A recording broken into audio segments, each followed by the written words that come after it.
I was chasing money because I was so scared of not earning anything. Kasi hanggang dun lang ako, 6 months. After 6 months, I lost everything. Okay. I sold my car, Wow. and then wala pa rin nangyari after 9 months. Then Alright. after 9 months, I told my wife, 1,500 na lang pera ko. Sabi ko, eto na lang pera natin. Huwag mo munang Mhm. ibabayad sa apartment because Mhm. wala na tayong pera. Welcome to Why Did You, the show where we uncover the powerful stories of Filipinos around the world who rose beyond limits and made a mark through their journey. This is not just about success, it's about the struggles, the sacrifices, the turning points, and the faith that shape who they are today. Because behind every achievement is a story worth learning from and a journey worth sharing. Get ready to be inspired, to reflect, and to discover the reason behind their journey. This is Why Did You? Mr. Bonnie De Jesus, welcome Hello! to Why Did You? Kamusta po? Mabuti, eto, Sir me. Sir Bonnie, hindi po ako makapaniwala. Napapanood ko lang po kayo sa Facebook, sa Reels. Ngayon po, magkausap po tayong dalawa. It's Ay, really my anytime. honor and my pleasure because whenever you speak, I always listen. And based on your experience, your skills, your intelligence, napakaganda po talaga ng mga sinasabi niyo. And Salamat. thank you po sa panahon na binigay niyo sa amin at marami pong matututunan na ating mga listeners and viewers for today. I have my first question here, which is, I think, very basic.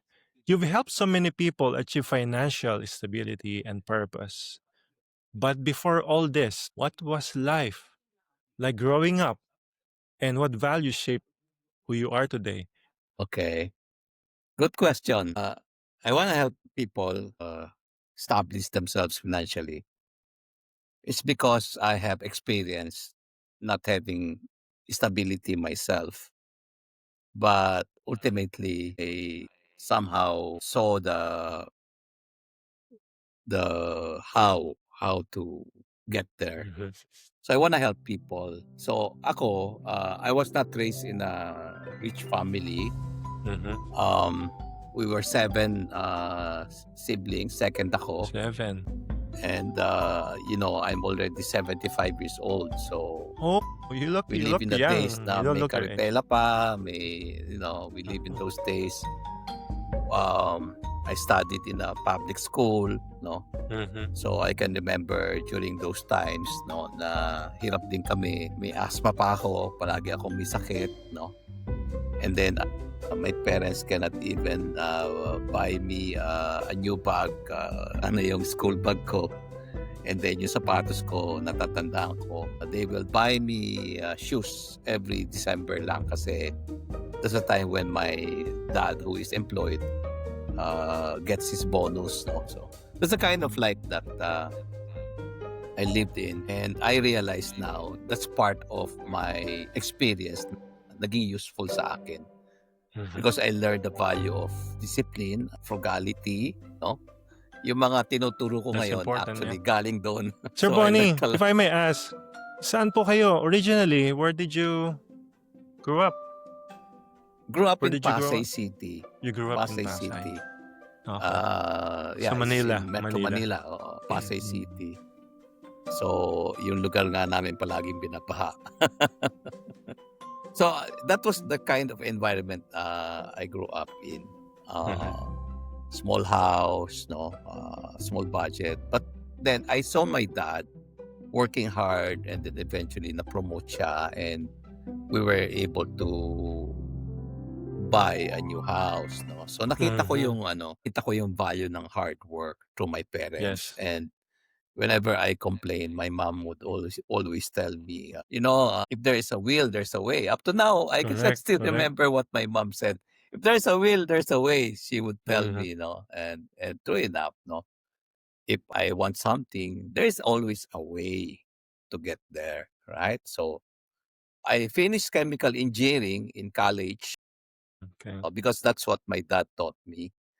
Sabi Chemical niya, engineering. take up chemical engineering because there is a huge potential for you there, no? So Mhm. I complied because I didn't know any better. My dad told me, and I never thought about it. Basta sumunod lang ako. But true enough, I was good in math. I Oh, was you're good good in with math, math. in logic, the things that is needed to pass chemical engineering. I had it all actually. So actually, I became a scholar, a partial scholar in college. And Uh-huh. then I was a dean's list sister. And then after college, I work in 2 factories because I wanted to work in a factory. My application of chemical engineering is to be working in a factory. I wanted to be employed, no? But Mhm. eventually, after working for 2 factories, no, I told myself, mukhang hindi ako aasenso dito, no? Parang pare-pareho yung problema, paulit-ulit lang. It's problem with people, problem with machine, ganyan, ano. So I remembered what our dean in college told me. Sabi niya, Bonnie, you'll be a consultant. So it Hmm. stuck with me na I'll be a consultant. Sabi ko, what's a consultant? I don't even know what a consultant is. So in my second job in a factory, I was transferred to night shift. And then sabi ko, while in the night shift, I will use my daytime to apply for a new job. So sa morning, punta na ako ng Makati, Wow, double job. nilalakad ko yung Ayala Avenue, nilalakad ko yon from one Uh-huh. building to the next. Dati ano kasi, you go up to the personal department and then you ask, is there an opening here? Ganyan, ganyan. Then they will give you an exam, an IQ exam, a psychological test, etc. Mhm. So ganun ginawa ko. Aba, building after building, walang opening, no? Hindi ako natatanggap. But I took up the exam, ano? Second to the last building, I got hired by a finance company. Mhm. It's a finance company that processes loans that are coming from World Bank. So I was trained in finance, although I was hired as a technical analyst. Mhm. May technical, may finance, may market. No, I learned how to all the aspects of business. No, so that's where I got trained in evaluating businesses. Then I worked with several companies after that. In the sixth company that I worked for, I'm telling you how I got into consultancy and then Consultancy, how yes. I went into this. Na medyo mahabang story ito, no? And then one time in the finance company, somebody asked me to do a financial projection.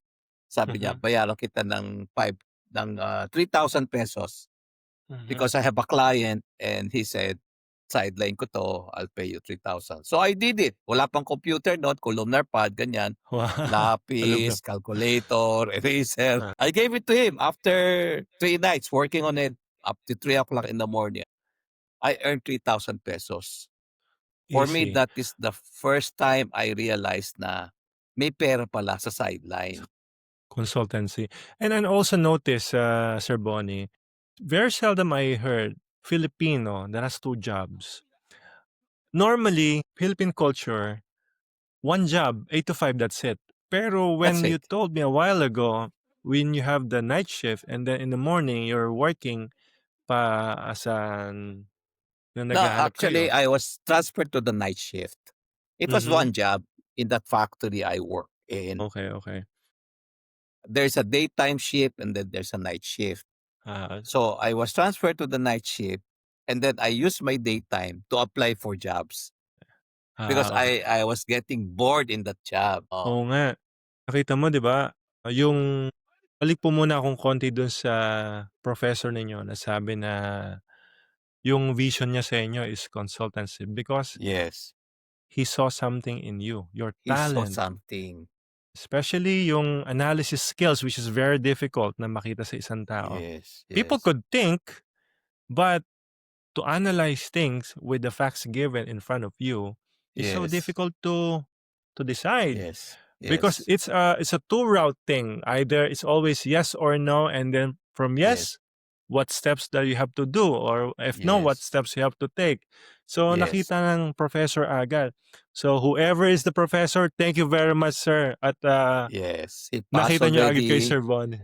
I owe Yeah. it to him, and I believe Mm. that God brings people to our lives in order Yes. to guide us, lead us. If I may ask, Sir Bonnie, how old were you then when you did that columnar thing or financial projection thing? Well, I was in my about 22, 23 years old. I was Batang working bata. for that finance company, and then that stuck in my mind. You will be a consultant, he said. And I said, "What's a consultant? I don't even know what a consultant is." Mhm. But then after the stint in the factory, I said, "I want to try that."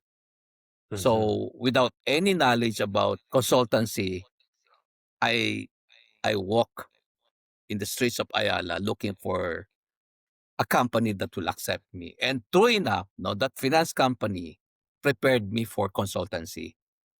Mhm. And when I From connect the dots, Go ahead. when I Go connect ahead. the dots, that must be God. Imagine your passion for the chemical engineering, which is mahirap. It's a 5-year course. It has board exam. To financial consultancy. Dahil from chemical engineer, correct me if I'm wrong, it's more on technical. But Yes, technical. financial consultancy, this is a little bit of hypothesis, I could say, di po ba? Dahil projections, this is a Yes. testing, but of course there are theories, there are laws that governs it or guides you. Pero parang iba na galing niyo po. You're right, Ako bilib Arnel. ako. You're right. And this is what I want to tell young people. Whatever you learn in college, that's very Mhm. important. No? Mm. But then you got to see yourself evolving from there. Correct. Kasi what I learned from my chemical engineering is problem solving. Yes. Every day, all of our subjects, every day we solve problems. The problem is this, find a solution. Ganon every day. And Mhm. usually there is a math problem, there is chemical analysis, etc. No? So when I bring that to the business world, that is my attitude. I solve problems. So Mhm. hanggang ngayon, ganun pa rin yung pinaka-basic Yes. ko, foundation. It's the foundation actually that we are working from. We're working from a foundation of learning how to solve problems. Yes, correct.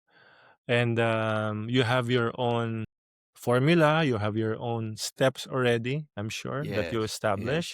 And yes. let me just ask, Sir Bonnie, when you were walking down the avenue of Ayala, Makati, was there a particular struggle or defining moment in your younger years that pushed you toward helping others manage money and purpose together? You know, as human beings, no, I believe that we just respond to what is ahead of us. We just respond to certain thoughts that we have that may have been planted by our parents, our teachers, etc. No? Mhm. We just respond to that. But then I know that my parents are praying for me, and I'm praying also for guidance. No, so I only respond to what I can see. I know that I cannot grow in this environment in a factory. I told myself maybe it's for Yes, yes. somebody else, but it's not for me. And my dean was right. You will be a consultant. So I said, I'll try it out. I will walk the street of Ayala Avenue, apply in each building. That was my strategy. I will Mhm. apply each and every building. One of these companies will get me. Yes. Yes, yes, yes. That was a crude strategy to start with. Pero it worked for me. Mhm. Especially you're young, full of hope, very educated, intelligent, and yung experience hindi pa po masyado siguro kasi bata pa tayo. As we get along, Mm, yung experience po correct. talaga papasok Correct. doon. Pero the heart of Yun ang importante eh. the heart of the lion, the passion, the determination, andun po talaga, no? Yes. Kasi Ang I can see myself, this is not for me. I want a bigger vision for my life. Mhm. Hindi ko ma-articulate, but then I know that there's something bigger for me. Craving something sweet, savory, and satisfying? Kuya Arnel's Cook Sweet pork sausage is your new go-to. Fully cooked, perfectly seasoned, and made with love. Just heat, serve, and enjoy. Available now on Amazon. Taste the tradition. So, Alright. paano ako napunta sa consultancy? That Yes. must be God. Oh, there's this merong divine direction that guided you. Di po ba? Yes. If I may ask, Sir Bonnie, because you said a while ago about your dean from your college, Mhm. saan po kayo nag-aaral ng kolehiyo? Mapua. I studied in Mapua. Alright. Yeah. That's It's a very good school. a very good school, yes. And marami pong na-create na engineers already around the world, Yeah. not only in the Philippines. Yeah. Sir Bonnie, you could have chosen an easier, more traditional path. Like sabi niyo nga kanina, factory. 1 or 2 factories. And you already felt that is not your habitat. That is not the Mhm. environment that you want to go to. Mhm.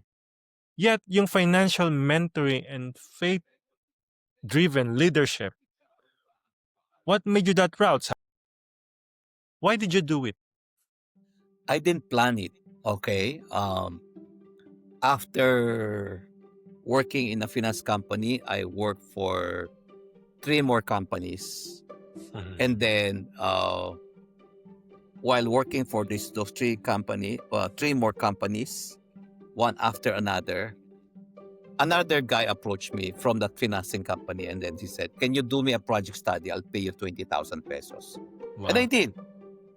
And Mhm. then I learned that he actually got a loan from for a client, and yung commission do sa loan is split into 2. And also happy with Mhm. 20,000. After getting the 20,000, sabi ko sa wife ko, I am tired of working for companies, no? There are people. I Other want people, to be yes. on my own. I want to be on my Mhm. own, no? With Mhm. 20,000, no? Maybe that's good for about 5 months, no? I said, I'm going to resign and be a freelancer. And then my wife said, total bata ka pa naman eh. Di, go ahead kung ano gusto mo. So I did. I resigned, no? With Mhm. 20,000. You know the feeling when you have 20,000 pesos, good for Yes. 5 to 6 months, and then you have to make money? Nakakatakot pala yun. Yes. I didn't have my 15th and 30th salary. You know Paycheck, yes. what happened to me? I was running after money. Uh-huh. I was chasing money because I was so scared of not earning anything. Kasi hanggang dun lang ako, 6 months. After 6 months, I lost everything. Okay. I sold my car. Wow. And then, wala pa rin nangyari after 9 months. Then Alright. after 9 months, I told my wife, 1,500 na lang pera ko.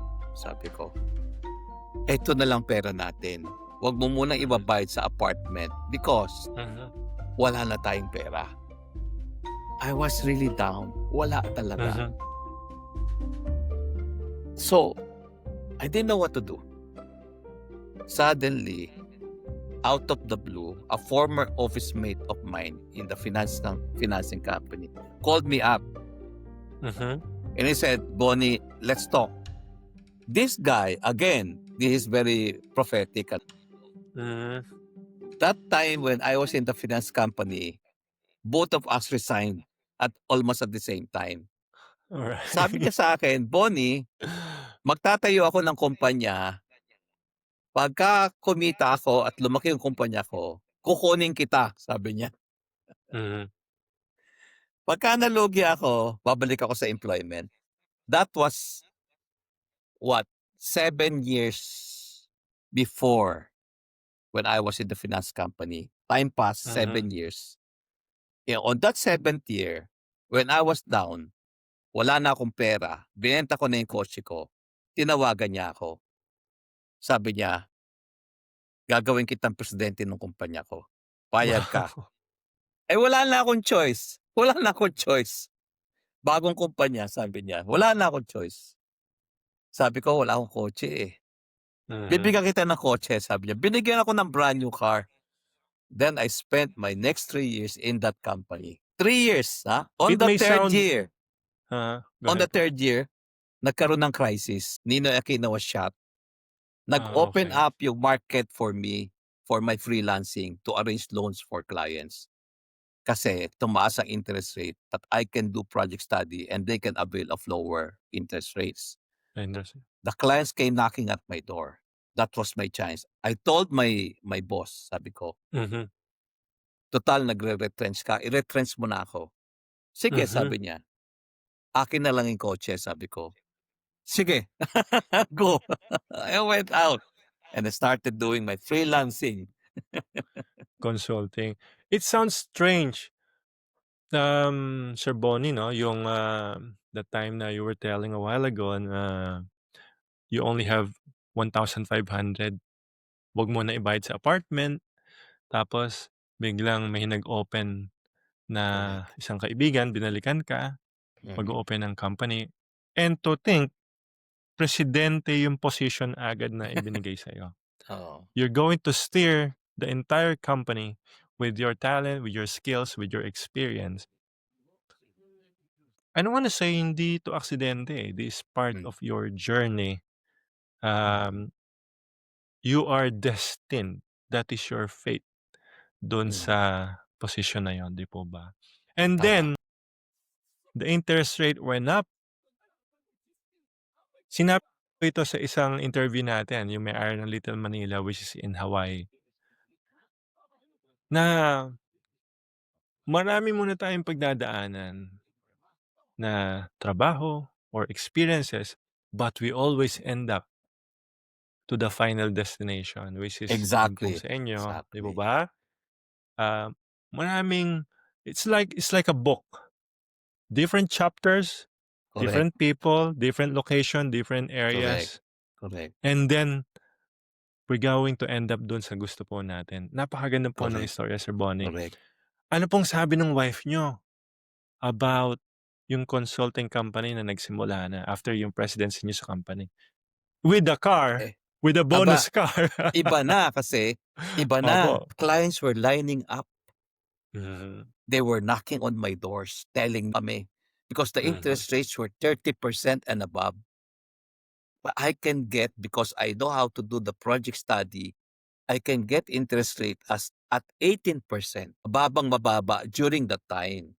Mhm. So clients were lining up. So paglabas ko nung company, after 3 years, tuloy-tuloy na ako. Tuloy-tuloy na. Although marami pa ring cycles. Opo. Pero as you look back at binabalikan mo itong kwento na ito, at binabalikan mo yung pakiramdam ninyo ng mga panahon Mhm. na yon, ngayon po, ngingiti na lang kayo dahil malalampasan pala natin lahat ng mga insidente po Alam na mo, yun, no? Lahat ng pangyayari kasi na yun. minsan ang tingin natin, pagka nahihirapan tayo, wala si God doon. Oo. Sa totoo lang, may fino-form si Lord na faith, character, sa mga panahon na nahihirapan tayo, na nagdududa tayo. Hmm. Nandiyan ka pa ba? Diba? Pero actually, yung mga down moments na yon, part yun ng story. Kasi Mhm. kung wala yon, walang story. Correct. Tama po yan. Tama po yan. Oo. So right now, you've been leading LTL consultants for decades. What keeps you Yes. inspired and motivated to keep serving others in such a demanding field? You know what? You can only serve others with what you're good at. I'm good in this expertise. I have the skill. I have analyzed companies for 3 decades. I have done a lot of work for several small, medium, and then large companies. So I understand how businesses operates, understand market, their operations, and their financial aspect. So this is the kind of knowledge that I have na nagain ko over the years. Therefore, I can serve people where I am good at. I can offer my services. Get your crunch on with Kuya Arnel's pork chicharrones. Crispy, airy, and exploding with flavor, this is the real deal snack you didn't know you needed. Grab yours on Amazon today.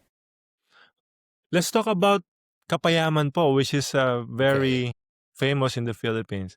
Mhm. It is such a powerful concept. Peace and wealth together.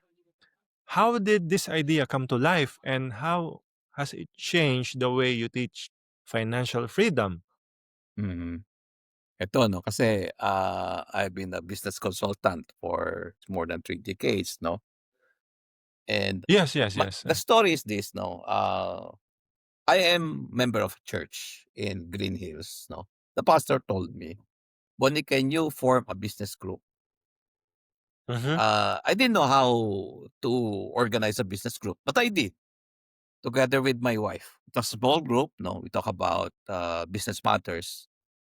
And then while doing that, I realized that the ability that we use in business mhm. came from God. Of course. And then I found that verse in the Bible in Deuteronomy chapter 8, verse 18.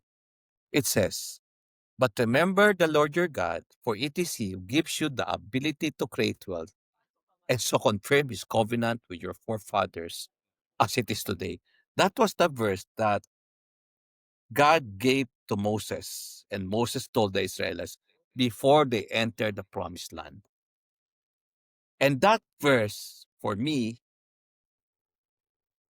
has a very important message to us Filipinos Mhm, because it says, remember the ability that you have is from God. Okay. mhm. The culture that we have in the Philippines is this: we are running after money. We think money is the more important thing than our ability. Nice. We chase money like it is something that will save us. It is something that we need for survival. It is something that we need in order to get rich. We run after money. That is the culture, right? Correct po. Tama po 'yan, especially what is happening right now in the Now, Philippine setting. if that is the culture, the culture determines the way you think. Okay, Yes. it determines your habits. It determines your actions, right? Mhm, mhm. But if you align your actions or your mind to what God is saying that He gave your ability, and you develop that ability, what will happen? Mhm, You will get rich. mhm. So ang kulang, yung ability. Kasi hinabol niya yung pera, nakalimutan niya may abilidad pala siya, Mhm. Tama 'di po ba? 'yan. Kaya ang dami na-scam, ang daming, hindi lumalago yung ability, napapasok kung saan-saan, na hindi naman niya abilidad ang nangunguna, right? So if we can in Kapayaman, we believe that every Filipino can live an abundant life. Yes. Sundin lang natin. Let us acknowledge that God owns our ability. It is our accountability. We are responsible for growing that. Because if we grow our ability, then it will be a blessing to others. Money will come. 'Yan. Kahit sa customers lang, kung ako magbebenta sa customer, I'm just after his money, what happens? Ayaw niya, di ba? One Nararamdaman niya yun, di ba? Pero kung mhm. halimbawa nagbebenta ako sa customer at gusto ko siyang silbihan because I have the ability to serve him, I have the ability to develop good products and offer real value, Hmm, he pays for it happily mhm. because na-experience niya yung outcome ng product ko, di ba? Yes, correct. So the ability dapat Totoo po 'yan. And I read this book and sabi nga po nila, "What kind of business yung gusto mo? We want a repeat business." correct, Na hindi lang one time na mangyayari, correct, except yung mga bahay, if you're selling a house or a big amount of money. But yung everyday, for example, water, yung totoo, bigas, 'di correct. po ba? Yung mga yan or services like, am I going to buy gasoline dito sa Petron or Shell or sa Total, Mhm, 'di po ba? mhm. You have ano, it varies the services, the product varies too. At kung magaling yung product mo dahil Mhm, pinagbutihan mo, dahil nandoon yung talent and gifting mo, talagang naintindihan mo yung customer, yun ang binigay mo sa kanya, the customer will keep on coming back. And the Correct. customer will bring other customers with him. Diba? Pero kung And lousy, hindi na babalik yun. of course, one-time deal only. Yeah, that's Oo. it. Yeah. Oo. So how old na po yung kapayaman natin? He's been there This has for been how going on long for na? 3 years na. Galing. And you have members ng Kapayaman, and nakita ko po yung mga postings ng Kapayaman. Nakakatuwa po dahil unang-una, you're entrepreneurs, group of entrepreneurs, and at the same time, they acknowledge their faith, yeah, no? Which is very good combination sa business. correct. There's no other business except that which comes from God. Kasi Yes. ability galing sa kanya eh. Mhm. So, hindi na po ako magbabanggit tungkol doon sa mga nangyayari sa Pilipinas about business. Oo, If they have construction companies, but if you are correct. injecting bad faith to the business, I don't think it will Yeah. last like what's Because happening right business is now. about creating value. No? The way in Mm, Kapayaman, the way we define business is about creating value and adding value to people. And when you add value to your customers, the customers pay for it. That's business that I am able to create, and then you give the money so that I can sustain value creation. yes. So it becomes Yung ano sustainable. sila, there's a reciprocity doon sa transaction Oo. ng So meron Kapayaman. siyang na-create na value sa both parties, no? Both May na-add parties, akong yeah, value yeah. sa kanya, may na-add siyang value sa akin. Eh kung wala, no? Kasi the concept of creating wealth, we were given the ability to create wealth, sabi ng Bible. So wealth Mhm. is created. In other words, there is no limit to the amount of wealth we can create. The limit is your ability Self. to create wealth. Mm. So if you develop that ability to create wealth, the amount of wealth that you will have is unlimited. That's why we Mhm. become a channel of blessing to our customers, Yes. to our suppliers, to our employees. We become a channel of blessing because that is what the Bible says. No? Mhm. Binigyan ka ng ability para sa ganun, makakreate ka ng value, and then you create wealth, you manage that wealth para maging blessing ka sa iba. Yes. The other way to create wealth is not really wealth creation because they are not creating wealth. They are extracting wealth from other people. That is not wealth creation. Yes. Oh my goodness. Extracting wealth. Yes. Extracting money from the taxpayers. But anyway, they will get their time soon. Classic never tasted this good. Habit Pork Cracklings delivers that old school crunch with modern flavor. No fluff, just crispy, protein-packed perfection. Hit it up on Amazon and stock up now. Balancing family, faith, and business isn't easy. Is that How do you manage to stay centered in all three? Pamilya, faith po, tas business. Mahirap po talaga. this always And struggle, no? Oo. Mhm. And why did you choose continue walking this path? You know, I have realized that God is always there. You know, Mhm. nabanggit mo yung family, there's always that tension na business ba o family? You know what I realized? If you prioritize family, your marriage and your children, if you prioritize that, God brings more blessing to you. Yes, totoo po God yun. pours out more grace into your life and business. No doubt. And God opens up new opportunities for you. Because that is His plan eh. His plan is to build families centered on God eh. Di ba? Mhm. Eh kung business yung priority, tapos pinabayaan yung family, marami din ako nakitang ganun, no? Mhm. They became billionaires but their marriage is something else, di ba? Malungkot. Mhm. Sabi ko nga, you can be a billionaire and still be happy. You Yes, can be a non-billionaire and still be happy. still be happy. But you yes. can be a billionaire and very sad. Yes. Malungkot po doon sa taas yun eh. Malungkot Malungkot doon. yun. Hindi And hindi nagpapasaya yung pera, hindi nagpapasaya. opo, totoo po 'yun 'no. Tulad niyan narinig ko na naman po 'yan. It will not make you happy, it will make you comfortable, Yeah, pero hindi yeah. ka talaga maging happy, eh. Yes, Dahil may nafo-fulfill ka mga dun sa business na buo mo, nafo-fulfill ka. Pero at the end of the mm, day, you ask yourself, "Naging blessing ba ako sa family ko?" mm. Hindi kung hindi, 'di ba, hindi ka masaya.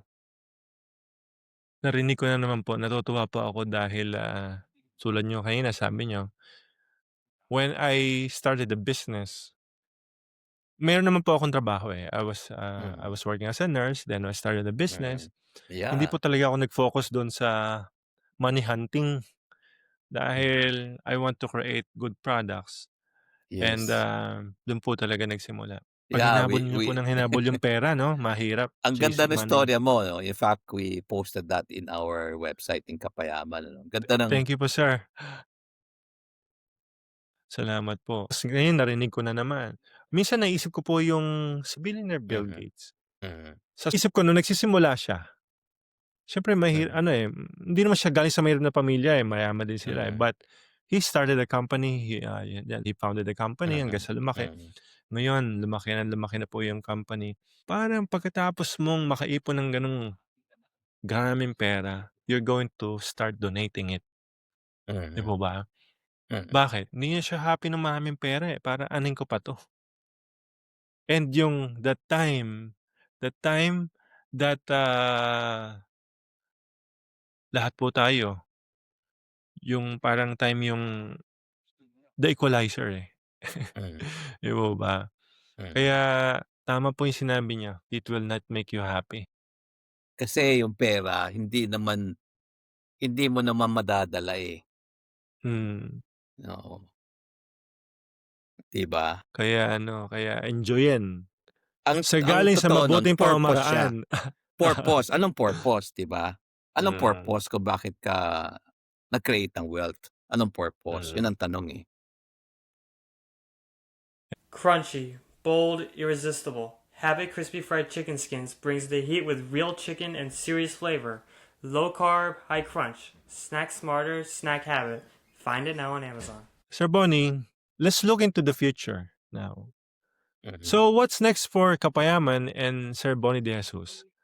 Are these projects or visions you're excited to share? Like, how do you Yeah, see them like 5 years or 10 years from now, sir?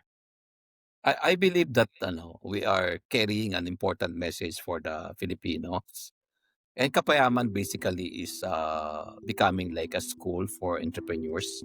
Mhm. Because I believe that an entrepreneur, especially in the Philippines, must belong to a community of entrepreneurs. Kasi, yung kultura sa labas iba, eh. So we have to build a community that believes in godly values and where the foundation is really centered on God, where we talk about God is the owner of our business and we are stewards. We don't really own anything, we're stewards, no? Yeah. We have to be very good in what we're doing. We have to keep on improving. That's why Kapayaman is basically a school. It's a mentoring community na we journey together. There are different stages in entrepreneurship. Therefore, we teach what is needed in every stage of the journey. There will be a time when you'll go global. So we're gonna help you because there are consultants inside the community of Kapayaman who can help you. Mhm. You might be ready for bank loans, so we can help you there. No? Mhm. Merong startup naman, we help you in startup. And we help you Mhm. in managing your cash flow, profitability, marketing. In all aspects, we practically help the people because this is about stewardship. And stewardship Yes. that that leads to creating wealth for a purpose, not to become our identity or become our security, but for God's purpose. That's why He wants you to create wealth for His purpose. Ang galing ng company niyo, sir. It's like everything is in a button. Startup meron tayo. Global meron Mm. tayo. Yeah, Cash flow meron tayo. 'Di yeah. ba? Ang daming choices at at i-analyze kung saan ka kailangan ipwesto. Correct. Kung Kasi ano kung ang hindi mo status ng kumpanya mo. nakikita, yung pupuntahan mo, hindi mo nakikita. Ang nangyayari kasi sa atin, we tend to live in a cycle. Paikot-ikot na lang tayo doon sa startup. O paikot-ikot na lang tayo doon sa survival. Kasi hindi natin nakikita yung susunod. That is what we want to help the Filipinos with. Kaya gusto namin magkaroon ng chapter sana. Tinanong mo, how do we look at it going forward? We wanna see chapters being built by people who would share the same vision with us. Chapters being Yes. created all over the Philippines.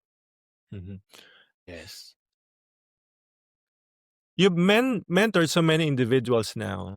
How do you hope your teachings will impact the next generation of Filipino leaders and entrepreneurs? Like, ito na po yung TikTok era or the Facebook Yeah, era. good question. In the Philippines, the small, medium, micro, small, medium enterprises, they comprise 67% of the employed population. Can you imagine? 67% of employed population are in MSMEs, micro, small, and medium enterprises. Medium enterprise. 67%, that's a big, big number of employed population. Imagine the families these employees have. Multiply the number of children. How come the MSMEs stay small? There are cultural barriers. Natatakot because there's not much government support for MSMEs. And then we are saddled with red tape. We're saddled with taxation that's so heavy. We're saddled with a lot of things, no? Infrastructure, bad, etc., etc. The environment. But then this is a huge potential, no? If we teach the entrepreneurs how to create wealth God's way, it's gonna have a big impact on the economy. It's gonna have an effect on our poverty problem. If you teach Filipinos how to create wealth, everywhere you go, people are creating wealth in agriculture, products that are coming from wherever you are, different resources yan. Punta ka ng Dagupan, bangus. Punta ka ng Palawan, seafoods. Punta ka ng ano nangyayari? They are just exported, right? As raw sila, raw. Pero ang potential nandito, ang yaman ng Pilipinas. Napakayaman ng Pilipinas. Mayaman We are po the talaga. we're the envy of countries in Asia. We have very rich mineral and natural resources. Okay? Ang problema, paano natin gagamitin yung resources? We need creativity. We need discipline. We need management. Kinakailangan matutunan nating gamitin yung ating kaalaman. Yung abilidad na binigay sa atin ng Diyos, kailangan gamitin natin. So if you could leave one message for Filipinos around the world about wealth, faith, and peace, what would it be? And why do you believe it matters? Kahit gaano kaliit ang hawak mo, okay, acknowledge mo na galing kay God yun. Okay, Lord. If you are faithful in small things, God will give you bigger things. Hindi ba tama lang na paniwalaan yon? Kasi siya naman nagbigay ng abilidad sa'yo. Pero ang nangyayari kadalasan, ang liit nito Walang mangyayari dito. Ayaw nating gamitin. Di ba? So maniwala tayo na kahit gaano kaliit, God is going to back us up. Okay? Umasa tayo sa Kanya. At bawat step, alalahanin natin na siya ay nagbigay sa atin ng ability. Marami akong na-encounter na entrepreneurs nag-umpisa sa halos wala, 500 pesos. Now, what do they have? They have a big shop, they have a store, they have a lot of things. How did that happen? They trusted God with the little that they have. Yun lang ang umpisa nila. Sir Bonnie, before we end, I want to ask you, who do you want to say thank you to? Someone who's been a big part of your journey in your faith, family, or mission? I want to thank my wife and my children. And for me, yun yung aking inspiration. My wife praying hard for what I have been doing, no? And we have passed through a lot of economic, political crisis na para bang hindi ko na alam kung saan magagaling yung next income. Pero we went through all of those, I would say, na nakita namin na talagang abundant si God. Hindi siya Yeah. magkukulang, no? And I want to thank my children. They're my inspiration. They're all in business, no? Iba-ibang Mhm. negosyo na maliliit, no? But they are moving in faith, no? So I want to thank them for inspiring us. So kasama ko sila palagi, no? So yun yung aking pinaka-importanting circle, yung family. Yan ang nagbibigay sa akin ng strength. And then of course I have my volunteers in Kapayaman. We have a Kapayaman team volunteers. Sila naman yung tumutulong sa akin sa Kapayaman. And then doon naman sa LTL Consultants, I have a client. I don't wanna mention the name, pero he has been also inspiring me with teaching me how to grow a company. Actually, client ko din ang nagtuturo sa akin. Yes. Yeah. Wow. What a very beautiful story. Story of perseverance, persistence, patience, and a person who never give up. Thank you. Sir Bonnie, thank you very much po again. Thank you very much for inviting me, and congratulations to your program. Thank you po. Amazing program, pleasure. Arnel. You're inspiring a lot of people. May God bless you. Thank you po. Thank you po, Sir Bonnie. Bonnie De Jesus reminds us that true wealth isn't measured by numbers. It's measured by peace, purpose, and how many lives you touch along the way. May Kapayaman inspire more Filipinos to live in both prosperity and faith. Again, this is Arnel Arrieta, and you've been listening to Why Did You? Real story, real struggles, and real triumph.